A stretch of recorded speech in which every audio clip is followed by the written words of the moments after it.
They say marriage is a gamble, but my husband, Blake, forgot the cardinal rule. Never try to con a woman whose job is assessing risk for billion-dollar corporations. He walked into our divorce hearing with a smug grin, convinced he would strip me of our house in custody. He never imagined that a pink tablet belonging to our 7-year-old daughter held the nuclear button that was about to detonate his entire fake reality. My name is Audrey. I am 34 years old, and I am the Director of Risk Management at Apex Strategy Group. My entire professional existence is built on a singular, cold ability. I look at a stable system, identify the hairline fractures that nobody else sees, and predict exactly when the structure will collapse. It is a lucrative skill set when applied to corporate mergers or volatile markets. It is a devastating skill set when applied to your own marriage. I was supposed to be in Chicago until Wednesday. The quarterly review ended 24 hours early, and I made the decision to fly back to create a romantic surprise for my husband. I landed at O'Hare, rented a car, and decided to stop at the Capitol Grill to pick up the dry-aged ribeye Blake loved so much. It was raining, a cold, miserable drizzle that blurred the neon lights of the city. I pulled into the parking lot, checking my lipstick in the rearview mirror. I looked tired, but I felt a warm hum of anticipation in my chest. That hum died the second I looked through the plate glass window. Blake was seated at a corner table. He was not with the client he had mentioned in his schedule. He was with a girl who looked no older than 24. Her hair was a cascading wave of blonde that looked expensive, and her skin had the dewy, unbothered glow of someone who had never paid a mortgage. I did not storm inside. I did not scream. I did not throw my purse. The part of my brain that analyzed risk vectors for billion-dollar portfolios took over immediately, suppressing the bile rising in my throat. I watched them. I watched the way Blake reached across the table and took her hand. It was not a casual touch. It was intimate. It was possessive. Then the light from the chandelier above them caught the object around her neck. It was a solitaire diamond pendant. I recognized the cut immediately. 2 weeks ago, I had found the invoice for that necklace in his jacket pocket. When I asked him about it, he had looked me dead in the eye with a practiced sincerity. It is for Mom. She has been feeling down since Dad passed, and I wanted to cheer her up. He had said, I had believed him. I had actually thought he was a good son, but the diamond was not on his mother. It was on this girl, Kylie. I knew her name now, recalling the young intern who had left his firm 6 months ago under vague circumstances. As I watched, Kylie shifted in her seat. She took her free hand and placed it gently on her lower abdomen. It was a subconscious, protective gesture. She rubbed her thumb over the fabric of her dress in a slow circle. The data points aligned instantly in my mind. The late nights, the sudden need for privacy, the investments he claimed were tied up. This was not a fling. You do not buy diamonds and impregnate a mistress for a simple affair. This was a parallel life. Blake had diversified his portfolio, and I was the asset being liquidated. I raised my phone. My hands were rock steady. I turned off the flash and zoomed in. Click. The necklace. Click. The hand on the belly. Click. The look of pure adoration on Blake's face. I drove home in silence. I arrived 20 minutes before him. I changed into sweatpants, poured a glass of water, and sat on the couch. When Blake walked in, he smelled of rain and expensive cologne. He stopped when he saw me, a flicker of panic crossing his eyes before he masked it with a smile. Audrey, you are back early, he said. The meeting wrapped up. I just wanted to be home, I replied. My voice was calm. It sounded like my voice, but it felt like it was coming from someone else. That is great, babe. I missed you, he said, leaning down to kiss my forehead. I did not flinch. I let Judas kiss me. He went upstairs to shower, claiming he felt gross from the gym. I remained in the living room. My daughter, Lucy, had left her pink iPad on the coffee table. I picked it up, intending to check her screen time usage as I usually did on Tuesdays. I pressed the home button and entered the 4-digit passcode we had used since she was 5. Incorrect passcode. I frowned. I typed it again. Incorrect passcode. Hey, I looked up. Blake was standing at the bottom of the stairs. He was still fully dressed. He had not gone to the shower. He walked over to me, his movements jerky and too fast. He reached out and took the pink tablet from my hands. I changed the code, he said. He offered a tight, nervous laugh. I read this article about internet safety. Wanted to make sure she was not downloading anything weird. She is 7. Blake. She watches cartoons, I said. He clutched the device to his chest. His knuckles were white. You can never be too careful. Just let me handle the tech stuff from now on. Okay, he said. He turned and walked away, taking the pink tablet with him into the bathroom. He locked the door behind him. I sat there in the silence of my living room, listening to the water start to run, and I realized that the greatest threat to my company was not the market. It was the man currently showering off the scent of another woman while guarding a child's toy like it contained the launch codes for a nuclear winter. The morning after the restaurant incident, I did not cry. Crying ruins your makeup and solves absolutely nothing. Instead, I initiated a protocol I usually reserved for hostile corporate takeovers. I contacted Anthony Russo. In the world of high-stakes Chicago divorces, Russo is not just a private investigator, he is an archaeologist of secrets. He charges $400 an hour, and he is worth every penny. We met in a dim coffee shop far from the financial district. I showed him the photos I had taken. Russo looked at them, his expression unreadable. You need to prepare yourself, Audrey, he said, sliding the photos back across the metal table. What you saw is just the tip of the iceberg. Men like Blake. They are never just hiding a woman. They are hiding a life. That night, while Blake slept soundly beside me, breathing with the rhythmic innocence of a man who believes he has gotten away with murder, I slipped out of bed. I took my laptop to the guest room and began the forensic audit of our marriage. I logged into our joint accounts, bypassing the user-friendly dashboards and diving straight into the raw transaction data.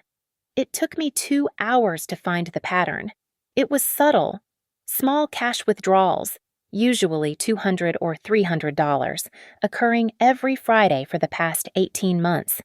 Individually, they looked like pocket money. Collectively, they amounted to nearly $30,000 in untraceable cash. But the real blow came when I checked our joint retirement fund. I stared at the screen, blinking to make sure the numbers were real. The balance was down by 60%. There was a transfer out, dated 7 months ago, to a platform called Crypto Vault. Blake had taken over $100,000 of our future security and dumped it into a speculative digital currency that had crashed 3 weeks later. He had never said a word. He had just watched the money evaporate and continued to buy me flowers from Trader Joe's as if nothing had happened. 3 days later, Russo sent his preliminary report via an encrypted email. The findings were clinical and devastating. Blake was not just visiting Kylie, he was housing her. He had leased a luxury 2-bedroom apartment in Lincoln Park. The lease was not in his name, but under a shell company called BK Consulting, an entity I knew did not exist. He was paying $4,500 a month for rent, plus utilities. Then came the dossier on Kylie. She was 24, former intern, and she was currently in her 5th month of pregnancy. Russo had included screenshots from her private Instagram account, which he had somehow accessed. There were photos of her holding a baby bump, captioned, "Waiting for our little prince." There were photos of date nights where the man's face was conveniently cropped out or covered by an emoji. But I recognized the watch. It was the Rolex Submariner I had bought Blake for our 5th anniversary. I operated on autopilot for the next week. I went to work. I smiled at colleagues. I came home and cooked dinner. I sat across from Blake, cutting my chicken and listening to him complain about his boss, while my mind was calculating the exact liquidation value of his assets. You are quiet tonight. Honey, Blake said one evening, pouring himself a glass of wine. Everything okay at work, just busy, I said, my voice steady. End of quarter projections. Well, do not work too hard, he said, reaching out to squeeze my hand. Family comes first. I almost stabbed my fork through the table.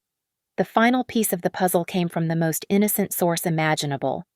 On Saturday morning, while Blake was in the shower, I was braiding Lucy's hair. She was playing with her doll, humming a tune. Daddy is taking me out again today, Lucy said happily.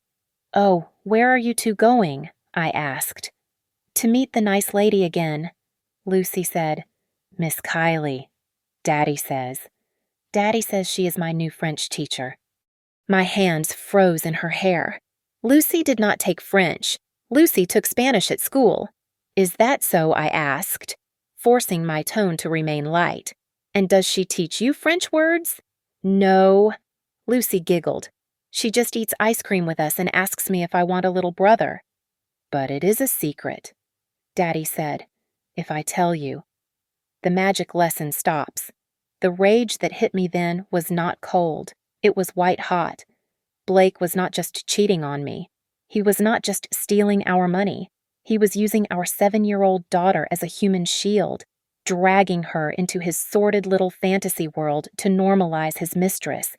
He was grooming our child to accept his new family before he even left the old one. I finished braiding Lucy's hair and kissed the top of her head. You look beautiful. Sweetie, I said. I knew exactly what I had to do. I could not confront him yet. Confrontation now would give him a chance to hide the remaining assets or spin a narrative to the courts. I needed him to feel safe. I needed him to feel invincible. I needed him to make a mistake so large that when the gavel finally came down, it would crush him completely.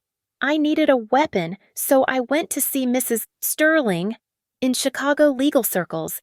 She does not have a name. She has a reputation. They call her the White Shark because she never stops moving and she smells blood in the water from a mile away. When I laid out the timeline, the photos, and the financial irregularities on her mahogany desk, she did not offer me tea or sympathy.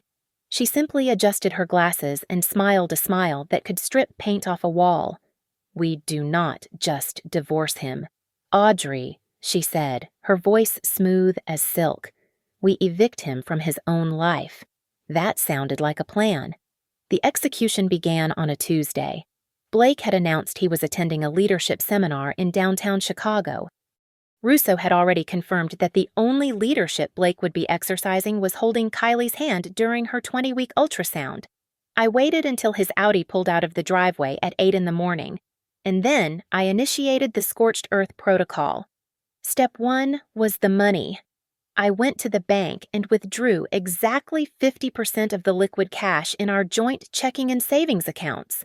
It was perfectly legal, a preemptive division of marital assets. I transferred it into a new account at a completely different bank, leaving him with half of the balance and all of the upcoming mortgage payments. Step 2 was the physical purge. I had hired a team of movers who specialized in discretion and speed. They arrived at 9 o'clock. I did not throw his clothes out the window like a woman in a melodrama. That is messy and emotional. I was logistical. We packed his Italian suits, his collection of vintage watches, his golf clubs, and his espresso machine into standard brown cardboard boxes. I labeled them with a black marker. Clothes, hobbies, miscellaneous. By noon, every trace of Blake's existence in the house had been erased. The walk-in closet was spacious again. The bathroom counter was clean. It was as if he had never lived there. Step 3 was the security.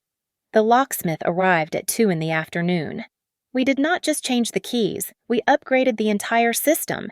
I had a biometric lock installed on the front and back doors, programmed to accept only my fingerprint and Lucy's. I watched the technician delete Blake's user profile from the system. Seeing his name vanish from the authorized list gave me a thrill of satisfaction that was almost illicit. The final touch was the message. I did not leave a tear-stained letter. I placed a single manila envelope on top of his stack of luggage, which was now piled neatly in the driveway in front of the garage. Inside the envelope were the divorce papers, drafted by Sterling, citing irreconcilable differences and adultery. Clipped to the front of the papers was a high-resolution print of the photo I had taken outside the restaurant, the one zooming in on Kylie's pregnant belly.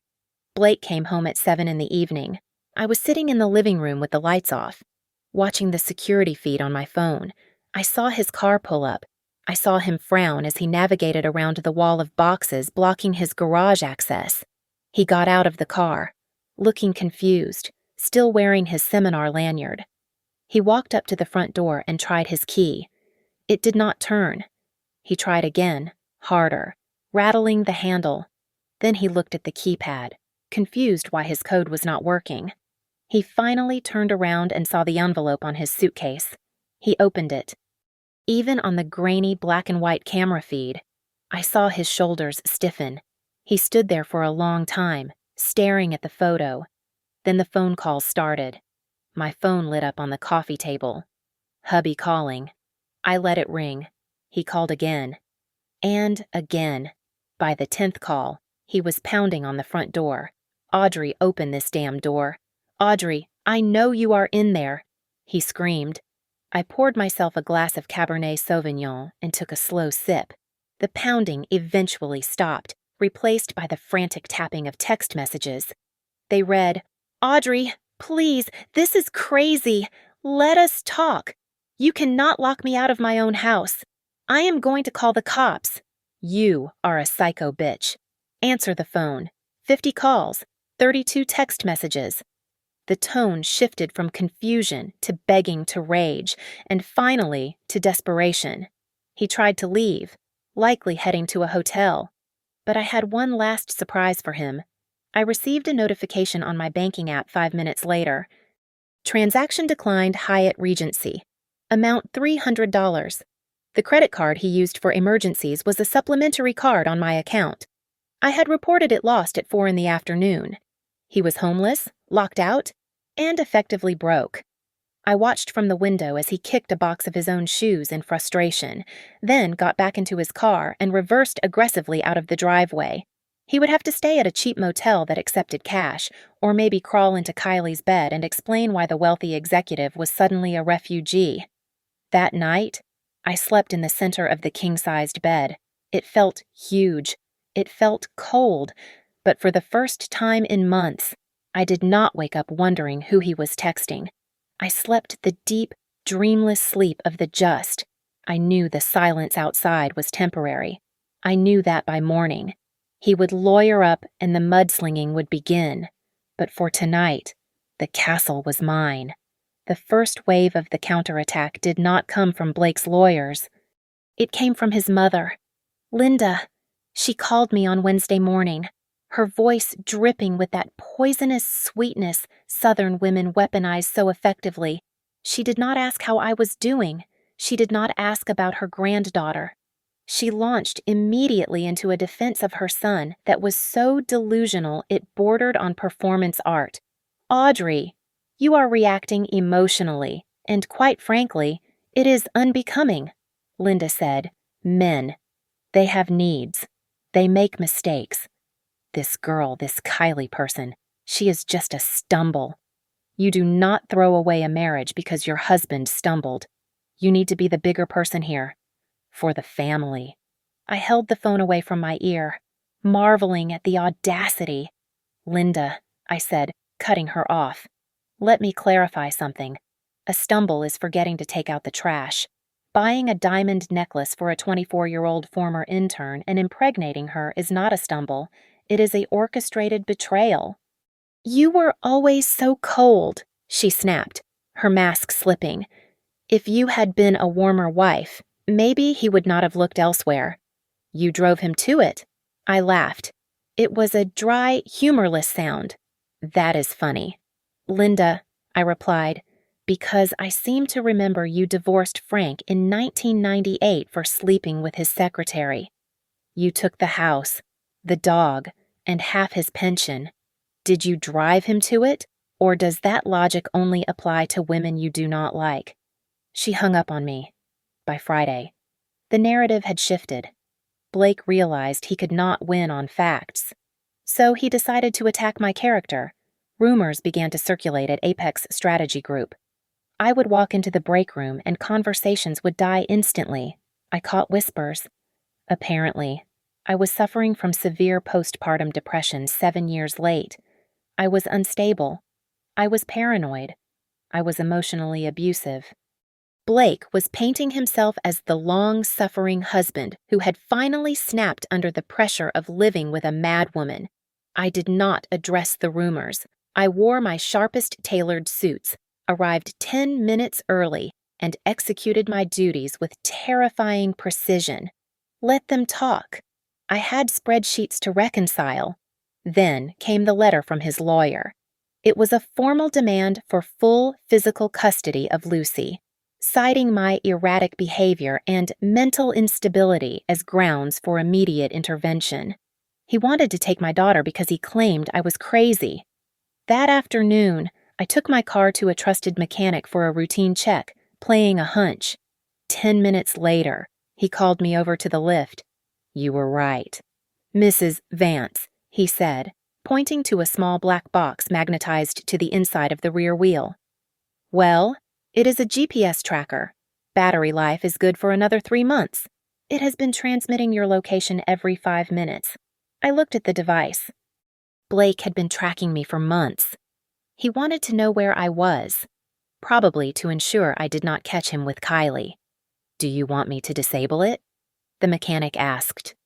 "No," I said, a smile finally touching my lips. "Take it off. I have a better idea." On my way home, I stopped behind a municipal sanitation truck that was idling at a red light. I walked over and stuck the magnetized tracker firmly onto the metal bumper of the garbage truck. For the next week, Blake would be tracking my location as I apparently drove in circles around the city, visiting the local dump 3 times a day. Let him explain that to his legal team. When I got home, the house felt heavy. Lucy was sitting on the couch, her knees pulled up to her chest. She was clutching that pink tablet again. She looked pale, her eyes darting around the room as if she expected someone to jump out at her.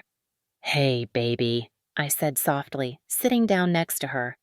"Do you want to watch a movie? We can make popcorn." She shook her head, gripping the device tighter. "No, I have to keep it safe," she whispered. "Keep what safe?" "Lucy," I asked, reaching out to touch her arm. She pulled away, her eyes filling with tears. "The secret," she said, her voice trembling.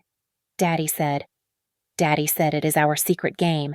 If I show you, he said he won't be able to see me anymore. He said you would make him go away forever." My heart stopped. The manipulation was so cruel, so focused, that it took every ounce of my self-control not to scream. He was terrorizing her into silence. "Okay, sweetie," I said, forcing a calm I did not feel. "You keep your secret. Mommy won't make you tell." I stood up and walked to the kitchen, my hands shaking with rage.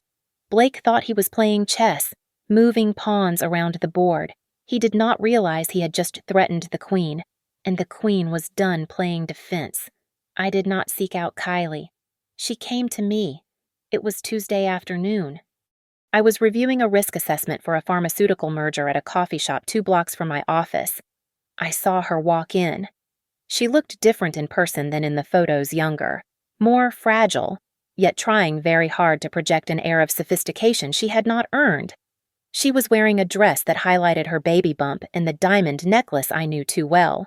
She scanned the room, spotted me, and marched over with a determination that was almost pitiful. She sat down opposite me without asking. "We need to talk," she said. Her voice was trembling slightly, but her chin was high. I closed my laptop slowly. I did not look angry. I looked at her the way I looked at a spreadsheet with a formatting error. "Hello, Kylie," I said. "I assume you are not here to apply for an internship." She flushed, her hands tightening around her designer purse. "I am here to tell you to stop dragging this out," she said, her voice gaining volume. "Blake loves me. He loves our son. You. You are just the past. He told me everything. You are cold. You are controlling, and frankly, you are a financial burden on him. He just wants to be happy, and you are holding him hostage." I signaled the waiter and ordered a sparkling water with a twist of lemon. I waited until the waiter left before I spoke. "A financial burden," I repeated, tasting the words. "Is that what he told you? He supports you. He pays for everything Kylie insisted, and you repay him by locking him out of his own house." I reached into my bag and pulled out a manila folder. I slid it across the table. "Open it," I said. "I do not want to see your lies." She spat. "It is not a lie. Kylie, it is a credit report and a vehicle lease agreement." She hesitated, then flipped the folder open. Her eyes scanned the documents, confusion clouding her defiance. "Blake is currently carrying $75,000 in credit card debt," I explained, my voice conversational. "The Porsche Macan he drives, it is a lease, and he is 2 months behind on payments. The investments he talks about are high-risk crypto gambles that evaporated months ago. He does not support me. Kylie, I earn 3 times what he does. I have been subsidizing his lifestyle for 5 years. She looked up, her face pale. "No, he said he has millions in assets. He said once the divorce is finalized, he will have half of nothing." I cut in, "And since he has been hiding assets and spending marital funds on extracurriculars, the court might leave him with even less." I leaned forward, locking eyes with her. "You think you won the lottery, honey? You think you stole a prize. But the reality is, you are just picking up the trash I threw out on the curb." She flinched as if I had slapped her. Tears welled up in her eyes, but she blinked them back furiously. "He loves me," she whispered, her voice cracking. "He said his ex-girlfriend was crazy too, that she tried to ruin him." "Ah, yes, Sarah." I nodded. I remember when he told me about her. She was obsessive, paranoid, and impossible. Sound familiar? It is the same script. Kylie, just a different audience. I stood up, placing a $20 bill on the table to cover my water and whatever sugary drink she might order to comfort herself. "He will do it to you, too," I said softly. "Give it 3 years. Once the baby keeps him up at night and the bills start piling up, you will be the crazy burden preventing him from finding his next soulmate." I walked out, leaving her staring at the financial statements, her hand resting uncertainly on her stomach. It was a cruel mercy, but it was necessary. As soon as I was in my car, the mask of indifference dropped. I dialed Sterling. "We need to accelerate," I said as soon as she picked up. "He is desperate. He is lying to the girl about his finances, which means he is going to try to move money he does not have." "I am already on it," Sterling replied. "But Audrey?" "We found something else. I just pulled the title on the vacation home in Lake Geneva. And there is a second mortgage on it, taken out 3 months ago, $200,000. I never signed for a second mortgage," I said, my grip on the steering wheel tightening. "I know," Sterling said grimly, "but your signature is on the documents. He forged it, Audrey. This is not just divorce anymore. This is fraud." The legal brief from Blake's attorney landed on my desk with a thud that felt like a physical blow. It was not a negotiation. It was a ransom note. Blake was demanding 70% of our total assets and exclusive possession of the marital home. His lawyer argued that since I was a high-earning career woman absent from the home, the house should go to the parent who could provide a stable environment for the children. By children, he meant Lucy and the unborn child he had created with his mistress. He wanted me to finance the roof over Kylie's head. I was still processing the sheer gall of the proposal when the bursar from Lucy's private school called. "Mrs. Vance, I am calling because the tuition check for the spring semester was returned for insufficient funds. she said, her voice apologetic, but firm. I logged into the education savings account we had started for Lucy when she was 3 days old. The balance was zero. He had drained $25,000 in a single transfer the day before I locked him out. He had stolen his own daughter's future to fund his legal war against her mother. The gloves did not just come off. They were incinerated. I scanned the forged mortgage documents Sterling had found, the ones where he had signed my name to borrow $200,000 against our vacation home. I did not send them to his lawyer. I sent them directly to the fraud department of the lending bank and the district attorney's office. By noon on Friday, every account bearing Blake's name was frozen pending a federal investigation into bank fraud. He could not buy a pack of gum, let alone pay a lawyer. His reaction was immediate and violent. At 2:00, I received a frantic call from the school principal. Blake was at the gate. Since I had updated the emergency contact list and provided the school with a copy of the temporary restraining order Sterling had filed, security had refused him entry. "He is screaming, Mrs. Vance," the principal said, her voice shaking. "He is trying to climb the gate. We have called the police." I drove to the school at speeds that would have terrified my insurance adjusters. When I arrived, 2 squad cars were already there. Blake was being held back by a burly security guard and a police officer. His face was red, veins bulging in his neck as he screamed at the closed gates. "She is my daughter. You cannot keep me from her. That bitch is trying to steal her from me," he roared. I rushed past the chaos into the main office. Lucy was sitting on a plastic chair in the corner, clutching her pink tablet so hard her knuckles were white.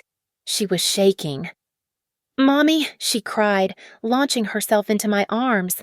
I held her, smelling the strawberry shampoo in her hair, and glared out the window as the police handcuffed Blake and shoved him into the back of a cruiser. He had traumatized our child to satisfy his own ego. We drove home in silence. Lucy refused to let go of the tablet. She sat in the back seat, curled into a ball, whispering to the device. That night, after I tucked her in, I sat on the edge of her bed. The room was dark, lit only by the street lamp outside. "Lucy," I said gently, "can Mommy see the tablet for a second? I just want to check the battery." She pulled it under the covers immediately, her eyes wide with terror. "No," she shrieked. "No. Mommy, please, honey. It is okay." I soothed. "Why are you so scared?" Daddy said. She sobbed, her breath hitching. Daddy said, "If I show you, he will not be allowed to see me anymore." He said you would make him go away forever because you are mad at him. My heart broke. He had planted a landmine in her mind, wiring her love for him directly to her fear of me. I could have forced it from her. I could have demanded the passcode, but I saw the absolute panic in her eyes, and I knew I could not be the monster he painted me to be. "Okay, baby," I whispered, kissing her forehead. "You keep it safe. Mommy is not going to take it." I left her room, closing the door softly. My hands were trembling, not from fear, but from a cold, focused rage. My phone buzzed. It was a text from Sterling. "Emergency hearing set for Tuesday. Judge wants to settle custody and possession of the residence immediately." Then, a second text came through. It was from an unknown number, but I knew the voice. "You froze my money. You embarrassed me at the school. You will regret this because I am going to make sure you walk out of that court with nothing. Enjoy the weekend. Audrey, it is your last one in my house." I poured a glass of wine and stared at the dark screen. He thought he was cornered. He thought he was fighting for his life. He had no idea that the real weapon was upstairs, tucked under a Hello Kitty duvet, waiting for the right moment to go off. The weekend before the hearing was not spent in prayer or meditation. It was spent in a war room. I sat in Mrs. Sterling's conference room, surrounded by stacks of financial records that smelled of toner and desperation. We were building a narrative of fraud so dense that Blake would drown in it. We had a breakthrough on Saturday afternoon. I tracked down Jessica, Blake's former administrative assistant. She had left the company 2 years ago under a cloud of rumors about insubordination. The truth, as I suspected, was far uglier. Blake had harassed her, and when she refused his advances, he had manufactured reasons to fire her. When I called her, she did not hesitate. "I will testify," Jessica said, her voice hard over the speakerphone. I heard him bragging on the phone all the time. He used to tell his golf buddies, "You gotta move the assets to shell companies before the wife gets suspicious." I thought he was joking, but he was not. Was he? "No, Jessica," I replied. He was deadly serious. I went home on Sunday evening with a briefcase full of affidavits, but my mind was entirely on the little girl waiting for me. The house was quiet. The air felt charged, like the atmosphere before a thunderstorm. I found Lucy in her room, drawing at her little white desk. She was not using her tablet. It sat on the nightstand, dark and ominous, like a black monolith from a science fiction movie. I sat on the floor beside her. "Hey, Goose," I said softly. "You know tomorrow is going to be a long day, right?" She did not look up. She was scrubbing a black crayon hard against the paper. "Is Daddy going to take me away?" she asked, her voice barely a whisper. "No," I said firmly. "I will never let that happen. Mommy is going to fight for you. I am going to protect you, no matter what." She stopped drawing. She looked at me, her big eyes filled with a conflict no 7-year-old child should ever have to carry. Slowly, she picked up the paper she had been working on and ripped it right down the middle. She handed me the torn half. It was a drawing of our family me, Blake, and her. She had torn Blake away from us. Mom. "I do not want to play the game anymore," she said, her lip trembling. "It makes my tummy hurt." "What game, baby?" I asked. She pointed a shaking finger at the tablet on the nightstand. "Daddy's secret game," she whispered. He said if I win, we can be a happy family again, but I do not think I am winning." She turned over and buried her face in her pillow. I rubbed her back until her breathing evened out and she fell into a restless sleep. Then I stood up and walked to the nightstand. I picked up the pink tablet. It felt heavy in my hand. The game. Blake was gamifying our divorce. He was using our daughter as a player in his sick, twisted reality. I stared at the lock screen. I had tried her birthday. I had tried our anniversary. I had tried his birthday. Nothing. Then I remembered the dossier from Russo. I remembered the date Kylie was due. I remembered her birthday, which Blake had celebrated with that diamond necklace, June 12th. I typed in 0, 6, 1, 2. The screen unlocked. I navigated to the Photos app. My thumb hovered over a folder titled My Girls. I expected photos of Kylie. What I found was a series of videos. I clicked on the most recent one. As the video played, the blood drained from my face. My breath caught in my throat. I watched for 30 seconds. Then I had to pause it because my hands were shaking too hard to hold the device. A cold chill ran down my spine, followed immediately by a rush of heat. It was the feeling of absolute, undeniable victory. I did not email the video to myself. I did not upload it to the cloud. I did not want a digital footprint that Blake's lawyers could track before we walked into that courtroom. I closed the cover and slipped the tablet into my purse. I looked at the clock. It was 2 a.m. I dialed Sterling's personal cell number. She answered on the second ring, her voice raspy with sleep. "Audrey, it is 2 a.m. "Has he done something? No?" I said, staring at my reflection in the dark window. I looked terrifying. I looked like a woman who had just been handed a loaded gun. "Change the strategy for tomorrow," I commanded. "Drop the aggressive opening. Do not mention the fraud immediately. Let him talk. Let him lie. Let him think he has already won. Audrey, that is risky. If the judge believes him..." "Trust me," I interrupted. "I have the nuclear codes." The Cook County Family Court smelled of industrial floor wax and stale anxiety. It was a place where love went to die and be divided up by percentages. I sat at the defendant's table, my hands folded on top of a pristine legal pad. Beside me, Mrs. Sterling was a statue of calm, her pen hovering over her notes like a hawk waiting to dive. Blake walked in 5 minutes late, a calculated move to draw attention. He was wearing a brand-new navy bespoke suit that fit him perfectly, likely purchased with the credit card I had paid off the month before. He was not alone. His mother, Linda, waddled in behind him, clutching a rosary beads as if she were attending a funeral rather than her son's attempt to destroy his family. She shot me a look of pure vitriol before taking her seat in the gallery. Blake's lawyer, a man with a comb-over and a voice that grated like sandpaper, began his opening statement with a theatrical flourish. "Your Honor," he boomed, gesturing accusingly at me, "we are here today to protect a child who has been consistently neglected by a mother who prioritizes her corporate ladder over her family. Mrs. Vance is a ghost in her own home. She is cold, she is distant, and as we will show, she is dangerously unstable." I did not flinch. I did not frown. I simply wrote milk, eggs, bread on my legal pad. When Blake took the stand, he delivered the performance of a lifetime. He sat with his shoulders slumped, his eyes glistening with unshed tears. He looked at the judge, a stern woman named Judge Harrison, with an expression of practiced vulnerability. I tried so hard to make it work. "Your Honor," Blake said, his voice cracking perfectly on the last word.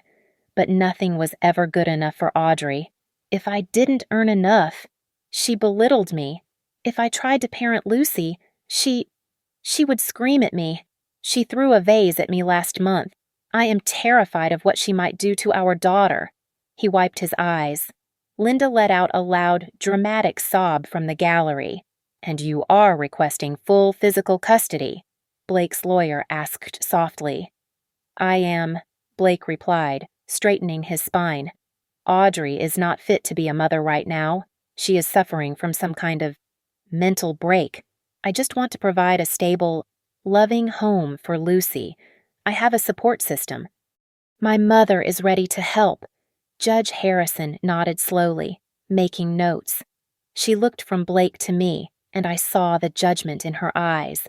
She saw a weeping father and a stone-faced mother. The optics were terrible for me. "Mr. Vance," the judge asked, peering over her spectacles, "regarding the financial disclosures, your wife alleges significant irregularities." Blake shook his head sadly. "Your Honor, that is just another symptom of her paranoia. I have been completely transparent. Every penny I earned went into our joint account. If there is money missing, well, Audrey controls the finances. She is the risk manager. Right? Maybe you should ask her where the money went. It was a masterstroke of gaslighting. He was projecting his own crimes onto me with such confidence that even I questioned reality for a fleeting second. Then, his lawyer moved for the kill shot. Given the disparity in current liquid assets since Mrs. Vance has frozen my client's access to his own funds, we are also requesting temporary spousal support in the amount of $5,000 a month. Effective immediately. Blake looked at me then. For a split second, the mask slipped. He offered me a tiny, imperceptible smirk. It was the same look he had given the waiter at the Capitol Grill. It was the look of a man who believes he is the smartest person in the room. He thought I was beaten. He thought my silence was submission. Judge Harrison set her pen down. She looked ready to rule.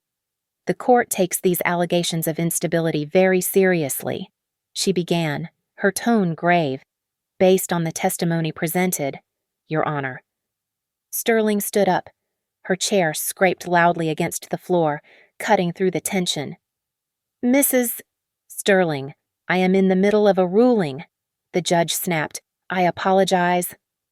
"Your Honor," Sterling said, her voice ringing with the clarity of a church bell, "but we have new evidence." Evidence that speaks directly to the immediate safety and welfare of the child.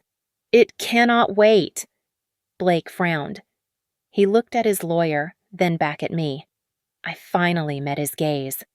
I did not smile. I did not smirk. I just stared at him with the cold, dead eyes of a risk manager who had just finished the final audit. Evidence, the judge asked. A digital recording. Your Honor, Sterling said, taken from the minor child's personal device. Objection, Blake's lawyer shouted, sensing the shift in the air. This is an ambush overruled, the judge said, her interest piqued.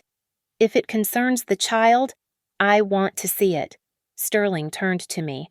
I reached into my bag and pulled out the pink tablet. Blake's eyes widened. The color drained from his face so fast it looked like the blood had been sucked out of him by a vampire. He knew. In that moment, he knew the game was over. Mrs. Sterling motioned to the bailiff, requesting that Lucy be brought in from the child waiting room. The heavy oak doors opened, and my daughter walked in, clutching a small stuffed bear. She looked tiny against the vast, intimidating backdrop of the courtroom. She did not look at Blake. She walked straight to the witness stand, climbed up, and sat down. Lucy, honey, Sterling said gently, I am not going to ask you any hard questions. I just need you to look at this object. Sterling held up the pink tablet. Is this yours? Yes, Lucy whispered. And who gave it to you? Daddy did, she said, her voice trembling slightly. He said it was for our secret game. Thank you, Lucy. You can go back to the nice lady in the waiting room now. As Lucy was escorted out, Blake leaned over to his lawyer, whispering frantically. He looked pale, but there was still a flicker of arrogance in his eyes. He clearly thought the device was just a toy, perhaps containing a few innocent photos he could explain away. He had no idea he had handed our daughter a surveillance device. I stood up and walked to the AV station. I connected the tablet to the court's main display system using an adapter I had brought specifically for this moment. The large screen behind the judge flickered to life. I opened the file manager. There was a single folder named Daddy's Secret Game. I pressed play on the most recent video file. The audio boomed through the courtroom speakers, crisp and damning. On the screen, the video feed was from the front-facing camera of the tablet. It showed a reflection of Lucy's forehead and eyes. She had been using a magic mirror app, but the main focus was the background. Blake was driving. He was clearly visible in the driver's seat, wearing sunglasses and smiling. The voice of Kylie came through the car's Bluetooth speakers. But what if she finds the money? Blake. What if she hires a forensic accountant on screen? Blake threw his head back and laughed. It was a cruel, dismissive sound that echoed off the courtroom walls, chillingly identical to the man sitting at the defendant's table. Babe, relax, Video Blake said, tapping the steering wheel. I already moved the $200,000 to the account in the Cayman Islands this morning. That stupid bitch Audrey will never find it. She is too busy staring at her spreadsheets to notice I am robbing her blind. A collective gasp swept through the room. I saw Blake's lawyer close his eyes and pinch the bridge of his nose. Blake himself had stopped breathing. The video continued. What about the kid Kylie asked? I do not want to raise another woman's brat. Do not worry, Blake sneered. The plan is simple. I take the house. I fight for full custody to prove Audrey is unfit. That secures the child support payments from her massive salary. Once the ink is dry and the checks are clearing, I will just dump Lucy off at my mother's house. Mom is lonely anyway. We will be free to live our lives, and Audrey will be paying for it. I paused the video. The silence in the room was absolute. It was a vacuum, sucking the air out of everyone's lungs. I looked at the gallery. Linda was sitting with her mouth open, her hand clutching her chest. Her beloved son had just admitted on record that he planned to use her as an unpaid nanny for a child he considered a burden. I object, Blake stammered. standing up. His legs were shaking so hard he had to grip the table. That is AI. That is a deep fake. She made it up. I ignored him and pressed play on the second clip. The scene changed. The camera was shaking. It was pointing up at Blake from a low angle, likely resting on a table. Blake was red-faced, looming over the camera. An ice cream cone lay smashed on the pavement. "You are so clumsy," Blake was screaming, his face distorted with rage. "Look what you did to my car mats. You are annoying just like your mother, God." "Why do you have to be so useless?" Lucy's voice could be heard whimpering off camera. "I am sorry, Daddy." "Shut up," Blake roared. "If you tell your mother about this, if you say one word, I will leave you here. Do you hear me?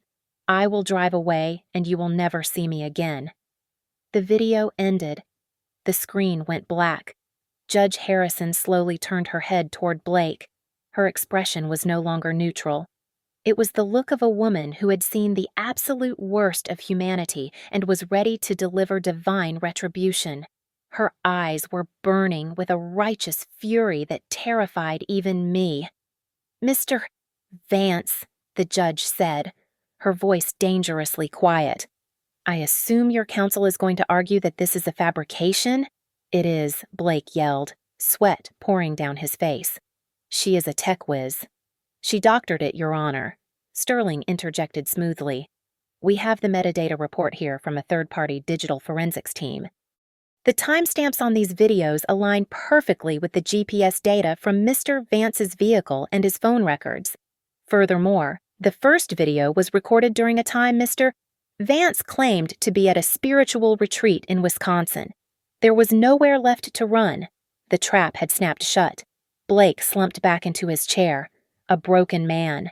He looked at his mother for support, but Linda turned her head away, refusing to meet his eyes. The game was over, and he had lost everything. Judge Harrison did not deliberate.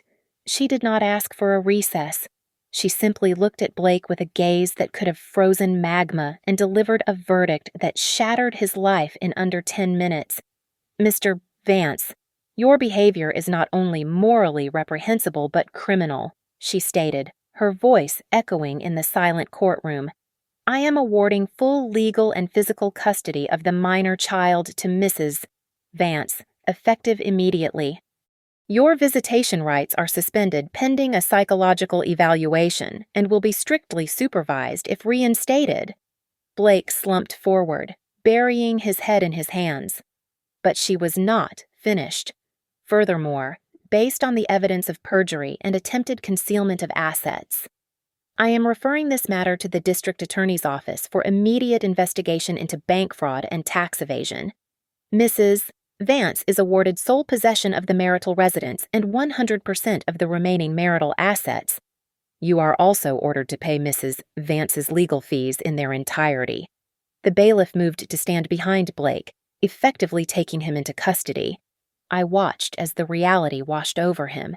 He was not just divorced, he was ruined. The fallout was swift and brutal. By the time we left the courthouse, the news of the fraud investigation had leaked to the financial blogs. Apex Strategy Group's competitors were already feasting on the story. Blake was terminated for cause before he even got his phone back. As for Kylie, the moment she realized there was no golden parachute, no penthouse, and no child support gravy train, she vanished. I heard later she moved back to her parents' house in Wisconsin, claiming she had been deceived by an older man. The scene outside the courthouse was a study in contrasts. Blake was ushered out a side door, shielding his face from a cluster of photographers interested in the white-collar crime angle. He looked small. He looked old. The arrogant smirk was gone, replaced by the hollow stare of a man who knows he has dug his own grave. I walked out the front entrance, holding Lucy's hand. The sun was shining, the air was crisp, and for the first time in 2 years, I felt lighter than air. Lucy looked up at me, squinting in the sunlight. She squeezed my hand tight. "Mommy?" she asked softly. Did we win the game? I knelt down on the sidewalk, ignoring the expensive fabric of my suit trousers, and looked my daughter in the eye. Yes, baby, I smiled, brushing a strand of hair from her face. We won. It is game over for Daddy. 6 months later, I sat at a small round table outside a cafe in Paris. I had been promoted to Vice President of Global Risk at Apex, and I was celebrating by taking Lucy on the European vacation Blake had always promised but never delivered. Lucy was inside the bakery, pointing excitedly at a tray of chocolate eclairs. My phone buzzed on the table. It was a message from an unknown number. Audrey, please. I am sleeping in my car. Nobody will hire me. I just need $500 to get a room for a week. For old time's sake, I am sorry. I picked up the phone. I looked at the message. I felt absolutely nothing. No anger, no pity, no triumph. Just the indifference you feel for a fly buzzing against a window pane. I pressed block. I took a sip of my cappuccino and watched my daughter run out of the bakery, laughing, her face smeared with chocolate. Life was good. The risk had been managed. The asset had been protected. And the lesson: never underestimate a mother who assesses threats for a living, and more importantly, never ever give a high-tech recording device to an observant 7-year-old if you have secrets you want to keep buried. Thank you so much for listening to my story. Please drop a comment below, letting me know where you are tuning in from. I would love to connect and hear your thoughts. Don't forget to subscribe to the channel Lily Revenge Stories, hit the like button, and give us a hype to help this story reach even more people.